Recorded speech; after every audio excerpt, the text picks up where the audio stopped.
បងប្អូនអេសាំយ៉ុងមូស៊ូក្រែនឆ្នាំ2020ជាប្រភេទឡានខ្លាញ់គោក្នុងស្រុកបាទក្រុមហ៊ុននាំចូលបងប្អូនបាទឡានថ្មីបកកេះបងប្អូនមកគ្រឿងនេះថ្មីខ្លាំងហើយរៀបចំតុបតែងរួចរាល់អស់ហើយបូឌីចំហៀងកង់តូទឹកភ្លៀងបាទហើយក្លុបក្រោយសិតក្លុបស៊ីនបងប្អូនជាប់ពីរោងចក្រមកបាទហើយកាងមុខកាងក្រោយអីតុបតែងរួចរាល់បងប្អូនឡាននេះតុបតែងមកស្អាតជូនបងប្អូនរួចរាល់អស់ហើយហើយកង់ថ្មី4គ្រាប់ទៀតបាទបងប្អូនស្រឡាញ់ប្រភេទ Musu Grand Full Option ម៉ាស៊ីនម៉ាស៊ូតអូតូកាប៉ាតាហើយ Option ទំនើបបាទ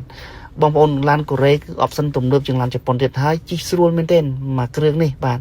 ជិះស្ងាត់ម៉ាស៊ីនស្ងាត់ម៉ាស៊ីនម៉ាស៊ូតបាទបងប្អូនមើលនេះថ្មីខ្លាំងមែនទែនសម្រាប់មកគ្រឿងនេះគឺខ្ញុំកាត់ពីម្ចាស់ដើមផ្ទាល់ធានាថាទឹកថ្នាំសិនមកជុំបាទឡានខ្លាញ់គោក្រុមហ៊ុនបាទ 100% បាទ